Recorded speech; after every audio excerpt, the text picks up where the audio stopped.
अस्सलाम वालेकुम viewers, fibre के गिग्स कैसे रैंक किए जाते हैं। इससे पहले मैंने आपको बेतहाशा वीडियोस में आपको समझाया भी है, करके भी बताया है और उसके ऊपर जो वो आपको रैंक करवा के ऑर्डर्स कैसे लेने हैं ये सब कुछ बताया भी है, दिखाया भी है अपनी प्रोफाइल के ऊपर। आज के इस वीडियो के अंदर मैं थोड़ा सा प्रिसाइजली कुछ चीजें समझाना चाह रहा हूँ कि जिसके ऊपर मुझे इंस्टाग्राम के ऊपर जो मुझे मैसेजेस मिलते हैं कि हमारी गिग्स रैंक हो चुकी हैं। ये मैं बहुत दफा ये वीडियो बना चुका हूँ, लेकिन आज मैं कोशिश करूंगा कि आपको कुछ चीजें रियलिटी बेस्ड जो है वो कुछ चीजें शेयर करूंगा ताकि आपको समझ आ जाए और वो टेक्निक समझ आ जाए कि एक्चुअली रैंक होने के बाद आपकी प्रैक्टिसेस क्या होनी चाहिए। याद रखिएगा, जो जो चीजें हम लोग आपसे शेयर करते हैं, जो स्ट्रेटजीज हम आपसे शेयर करते हैं, वो 100% सक्सेसफुल नहीं होती, क्योंकि मेरी इम्प्लीमेंटेशन का जो मेथड है वो चेंज होगा, आपका चेंज होगा, किसी और का चेंज होगा। सेकेंडली, आपका अपना एक क्राइटेरिया होगा, मेरा अपना क्राइटेरिया होगा। जो मोस्ट इंपॉर्टेंट चीज है वो क्या है कि आपकी कैटेगरी क्या है, उसके अंदर रैंकिंग फैक्टर क्या है, रिसर्च मेथड क्या है, और ये सारी चीजें मैटर करती हैं कि आपकी गिग कब, कितनी देर में और कितनी जल्दी रैंक हो सकती है। ठीक हो गया। तो ये हाँ, एक चीज फैक्ट है कि ये सारी प्रूवन टेक्निक्स हैं, हम खुद अपने प्रोफाइल के ऊपर इंप्लीमेंट करके उससे अच्छे रिजल्ट्स अगर मिल जाते हैं तो आपके साथ वो शेयर करते हैं। अगर अपनी प्रोफाइल्स आपके साथ शेयर करके दिखाते भी हैं तो दैट मीन्स कि वो प्रूवन टेक्निक्स हैं और आपको वो अप्लाई कर लेनी चाहिए। ठीक है। अब इसका मतलब ये नहीं है कि वो गारंटेड हर एक की प्रोफाइल के ऊपर वर्क करेंगी। आपकी अपनी स्ट्रगल, इन जो पॉइंट्स हैं इनको अप्लाई करने के बाद आपकी अपनी स्ट्रगल मैटर करती है कि आप कितना कंसिस्टेंसी के साथ, कितना रेगुलरली इसके ऊपर आप जो है वो एक्टिव रहते हैं, उनके चेंजेस करते हैं, ये सारी मैटर करती हैं। आज के इस वीडियो के अंदर मैं कुछ शॉर्ट फॉर्म में जो कुछ ऐसी चीजें आपके साथ शेयर करने वाला हूं कि जो आपको होपफुली कि समझाएंगी भी ये सारी चीजें, और आपको हौसला भी मिलेगा कि ये चीजें वाकई में ऐसे काम करती हैं। आगे बढ़ने से पहले अगर आप लोगों ने मेरे चैनल को सब्सक्राइब नहीं किया, सब्सक्राइब करके इस वीडियो को लाइक जरूर कीजिएगा। दोस्तों, सबसे पहले याद रखिएगा कि आप लोगों ने वो जो अंधेरे में तीर चलाते हैं, ऐसा नहीं करना कि बस आप फट से आगे प्रोफाइल बनाने के लिए, उसके बाद गिग्स, अंधाधुंध गिग्स बना ली और उसके बाद जो आप आगे बढ़े। ऐसा नहीं करना। आपकी जो स्किल्स हैं, सबसे पहले उसको आपने मतलब खोजना है कि वो स्किल्स कौन सी हैं आपके। ठीक है। उसके बाद अगर आपको वो स्किल्स का नहीं पता तो सबसे पहले आपने वो स्किल के ऊपर काम करना है, 2 से 3 हफ्ते लगाकर वो स्किल सीखनी है।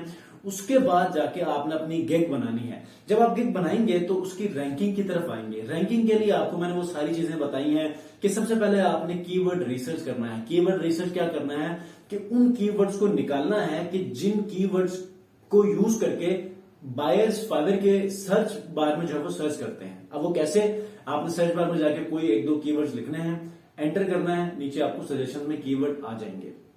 उनके अंदर सबसे पहले कंपटीशन चेक करना है कि उसके अंदर जो कंपटीशन कितना है।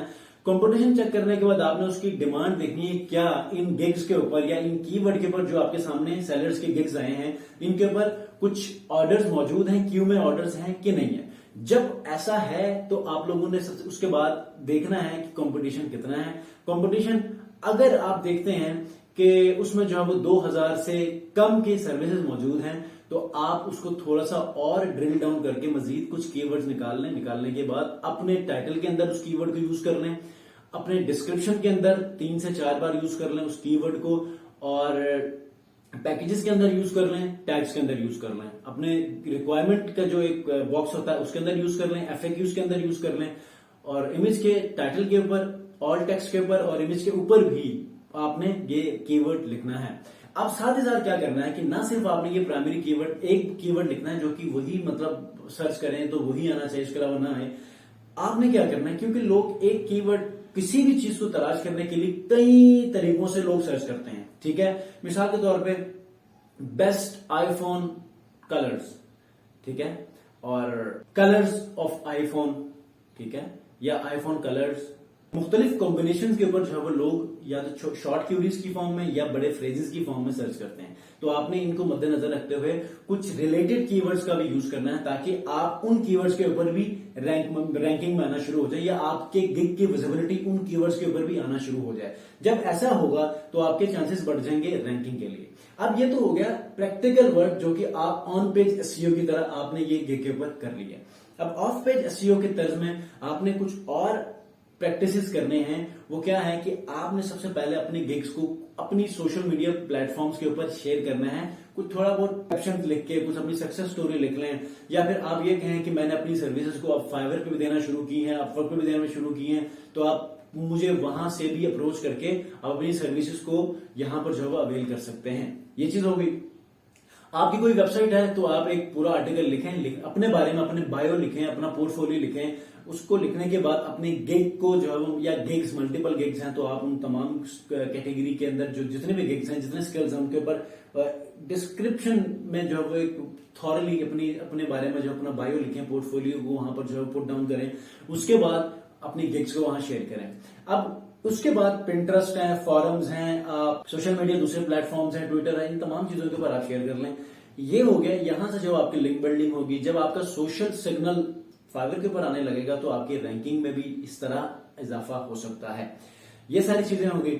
उसके बाद आपने क्या करना है, आपने एक गिग ऐसी बनानी है कि जो आपके बाकी तमाम गिग्स के अंदर पाए जाने वाले कीवर्ड्स को वहां पर हिट करे। ठीक है, जब हिट करेगी तो आपके दूसरे कीवर्ड बेशक कहीं रैंक ना हो रहे हो, अगर मे भी कि आपकी ये 7 जो गिग है अगर किसी तरह ये रैंकिंग में चली जाती है तो ये वो एक गिग है जो आपके बाकी 6 गिग्स का जो है वो एक पूरा मंजरनामा पेश कर रही है, एक पोर्टफोलियो दे रही है कि इस गिग के अंदर ये सारी सर्विसेज हैं और ये सेलर कर सकता है।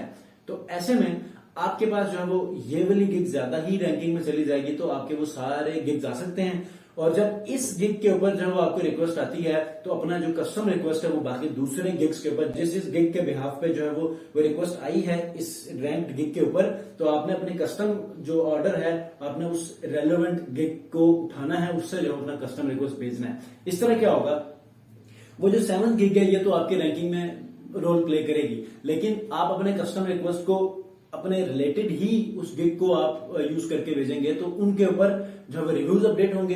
अब इसके ऊपर आपका सवाल ये होगा कि यार ये 7 जो गिग है जिसकी वजह से ऑर्डर आया है रैंकिंग की वजह से, इसके ऊपर रिव्यू नहीं होगा तो फिर ये जो है वो गिर जाएगा, इसकी रैंकिंग गिर जाएगी क्योंकि कन्वर्जन नहीं मिल रही। तो याद रखिएगा, आपने हर बार ये नहीं करना कि आपने उसी गिग को उठाना है, इसकी मदद से आपने इसको भी कुछ रिव्यूज देते जाने हैं ताकि इसकी रैंकिंग इफेक्ट ना हो। ठीक है, लास्ट थिंग जो कि बोनस पॉइंट है, याद रखिएगा, आपकी गिग रैंक हो चुकी है लेकिन आपके प्रोफाइल के ऊपर कन्वर्जन्स नहीं मिल रहे ना, तो ये आपके लिए खतरे की घंटी है। मिसाल के तौर पे आपको क्लिक्स मिल रहे हैं, आपको इंप्रेशंस मिल रहे हैं, मींस कि लोगों के सामने आपकी जो वो गिग जा रही है, ये इंप्रेशन। अब इंप्रेशन भी बहुत ज्यादा आ रहा है, जाने के बाद लोग क्लिक भी करते हैं, इसका मतलब ये कि लोग आपके गिग के अंदर जाके डिस्क्रिप्शन को, इमेज को, प्राइसेस को देख रहे हैं। अब देखने के बाद भी लोग आपको ऑर्डर नहीं दे रहे, दैट मीन्स कि आपकी उस गिग के अंदर कोई प्रॉब्लम है जो कि कन्वर्जन आपको नहीं दे रही, ऑर्डर नहीं मिल रहा, जिसकी वजह से फाइवर कुछ दिनों के बाद ये नोट करती है कि इतने सारे लोग इसके प्रोफाइल के ऊपर, इसके गिग के ऊपर जा रहे हैं लेकिन ऑर्डर नहीं मिल रहा, तो दैट मीन्स कि कोई मसला है, तो इसको गिरा दो, एक नए सेलर को उठा दो और इसकी जगह पे रिप्लेस कर दो। तो इस तरह आपकी रैंकिंग इस तरह भी इफेक्ट होती है कि खामखा अगर आपकी गिग रैंक हो चुकी है तो कुछ दिनों के बाद वो गिर ही जानी है। तो वैसे तो अगर आप अच्छा ऑर्डर जो है वो डिलीवर करते हैं तब भी कुछ महीनों के बाद रिप्लेस तो आपको हो ही जाना है, वो परमानेंट नहीं है। लेकिन आपके पास कुछ ऐसे रोटेशन कस्टमर्स होते हैं जो आपको ऑर्डर देते हैं और आपकी रैंकिंग बरकरार रहती भी है, अगर गिर भी जाती है तो दोबारा से जो है वो अप हो जाती है। तो ये थी आज के इस वीडियो के अंदर कुछ ऐसे मुख्तसरन वो इंपॉर्टेंट चीजें कि जो आपको फाइवर गिग रैंकिंग में जो है वो अहम किरदार अदा करती हैं। आई होप कि ये सारी चीजें अगर आप लोगों ने मिस की हैं तो आप अप्लाई कर लें। अगर आप लोगों ने ये सारी चीजें अप्लाई की हैं तो आप इसी तरह अपनी प्रैक्टिस को बरकरार रखें और एवरी वीक अपने गिग्स का ऑडिट करें कि इंप्रेशन अगर कम मिल रहे हैं तो उनको चेंज करें, क्लिक्स नहीं मिल रहे हैं तो इमेजेस को चेंज कर लें, कीवर्ड्स को चेंज कर लें, कुछ भी करें, लेकिन हर हफ्ते आपने अपना ऑडिट जरूर करना है ताकि फाइवर के प्लेटफॉर्म को पता चले कि ये एक्टिवली अपने गिग की रैंकिंग में काम कर रहा है, जिसकी वजह से इसको हम रैंकिंग में ला सकते हैं। तो ऐसे भी अपने चांसेस को बढ़ा सकते हैं। मिलते हैं जी नेक्स्ट वीडियो में, अपना बहुत ख्याल रखिए, अल्लाह हाफिज।